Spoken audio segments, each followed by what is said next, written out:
Minasan konnichiwa. Hey guys, it's Chloe. Welcome or welcome back to my channel. Today I thought I would take you through how I am learning Japanese and give you some of my recommendations for intermediate level resources. So there's three main categories. We have vocabulary, grammar, and reading, just because those are kind of the areas that I'm focusing on. So first of all, let's go through some vocabulary resources.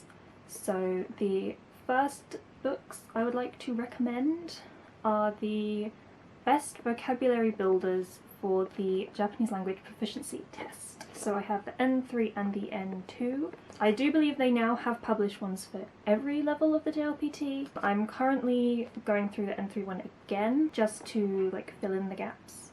But I also have N2. These have seen better days. The N2 one especially is held together with sellotape. But yeah, these get a lot of use and I think they are really good. So basically these give you a short passage and then a vocab list. It's divided into various topics, various chapters. Yeah, I really like this series. I will definitely get the N1 version when I'm there. And this is by the Japan Times Publishing, who will come up again. I really like Japan Times. I think they do some really good resources. You can also on their website get tests, so you can basically download the short texts, but they don't have the words, so you have to fill in the gaps with the new vocabulary. And there's also an app. So Japan Times has an app that has the audio for their different textbooks and things like that, so it's definitely worth downloading that if you're working your way through these, so you can listen. It reads out the full passage and then it also reads out the words. And I don't have it here, but it does come with a red sheet, if you can see. Everything's printed in the red ink, so you can test yourself. So yeah, these are really handy, these ones. Definitely recommend. I then also have this training, vocab training textbook, which again is really useful. I feel a lot of vocabulary books kind of just give you lists, especially for JLPT. It will give you a list of words and then it'll give you some JLPT practice questions, fill in the blank questions. This one gives you a supplement.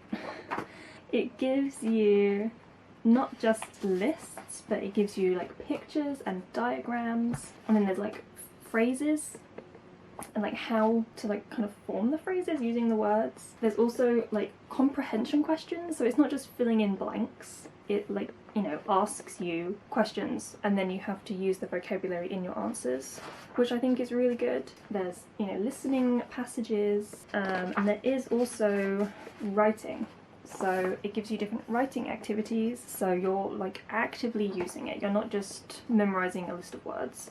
It says there are 900 words in this book. It does have the supplement, and it tells you the level, the supposed level, which is really nice. So this one, for example, you have N4, N3, N1, N5, N2, so it goes through every level depending on the topic. It doesn't just give you a load of beginner words or a load of intermediate words. It gives you a wide range of vocabulary depending on the topic.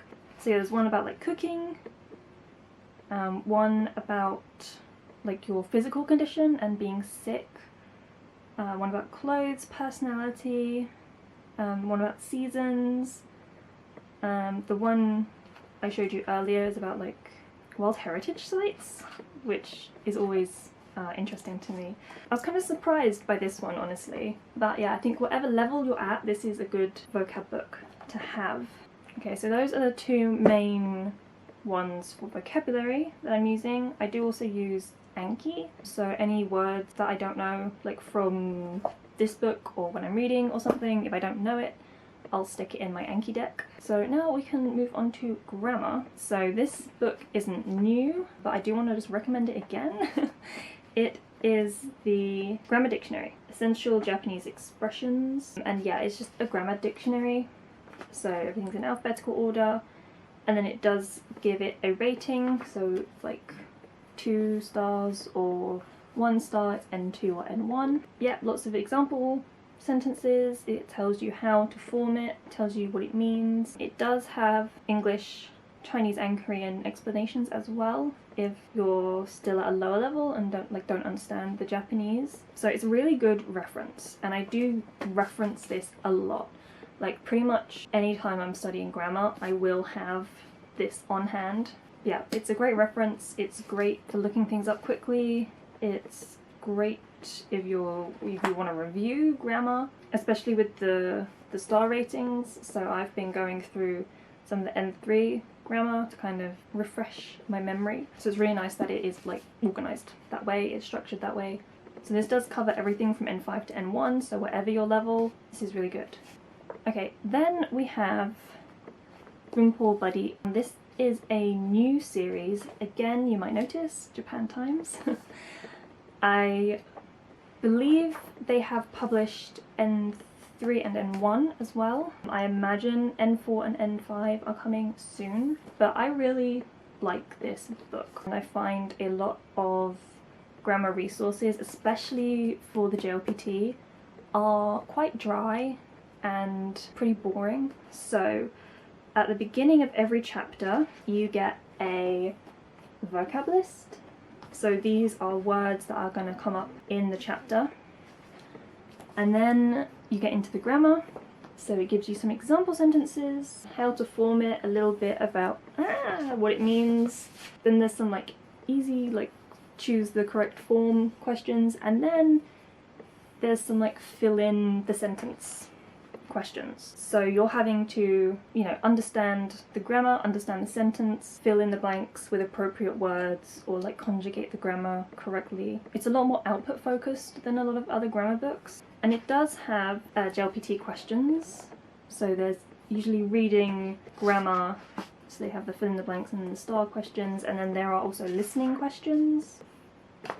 So again, the audio is on the app that I showed you earlier. Yeah, I think it's really good because you're not kind of just passively memorizing things, you're actively, you know, putting the grammar into practice. There is a supplement to pull out which has the answers for all of the questions and the reading script. On the website there's an extra vocab list you can print out, and this has vocabulary for all of the like JLPT practice questions.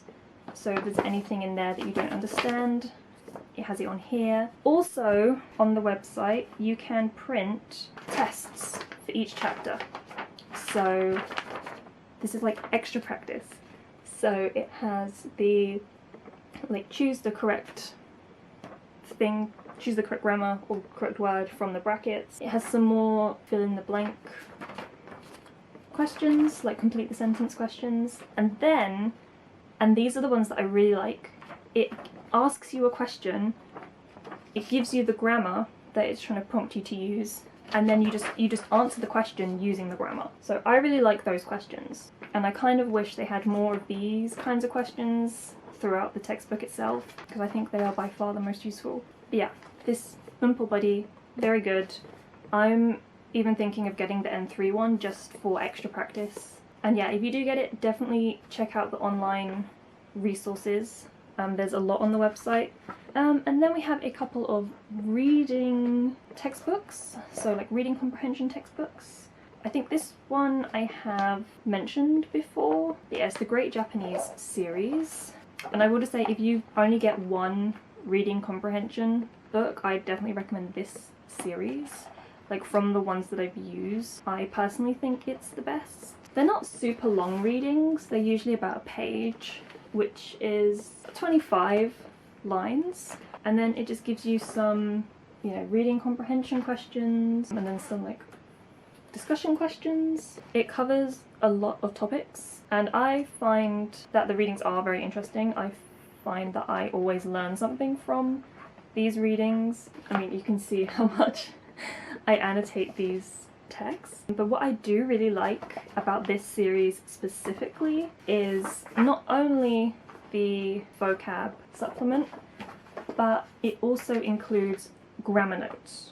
So for all the intermediate level grammar, it gives you, explanations and extra examples and how to form it. So these grammar notes kind of sets it apart. I feel like a lot of reading comprehension books will give you a vocab list and call it a day. So the fact that they've got so much information on the grammar as well, I really like. So yeah, The Great Japanese, if you're looking for reading comprehension, this series, definitely recommend. And then the last textbook I have is another reading comprehension book. This is another series. I think there's 4 in this series. I think there's 2 below this one and then maybe 1 above this one. Maybe there's 5, I can't remember. Anyway, so I like this one because it just gives you so much to read. So you have the text. So these are longer than the ones in The Great Japanese. These are usually like maybe 35 to maybe 50 lines. And then you have the comprehension questions. There's more discussion questions. So I did like using this one with my tutor because I could practice, discussing, speaking about the topic. I also like that there's like extra reading bits in between. So they have these like supplementary readings like at the end of each chapter. So there's 2 main readings in the chapter and then they'll have this like little bit at the end. Kind of like sums up the topic, I guess. But yeah, this is a nice one. I will say it does feel a bit easy. So this one supposedly is N2. It's not that hard. I haven't passed the N2 yet. I have been struggling to pass the N2. I do not struggle with this book. Like, other than a few words, it's not super challenging. So if you are looking to get this series, possibly kind of level up. So yeah, those are the resources I'm using currently. So yeah, if you're intermediate level, definitely recommend all of those that I showed you. So yeah, I hope you could take something away from this video. I hope it could also help you with your Japanese studies. So yeah, thank you for watching and I'll see you in the next video. Bye!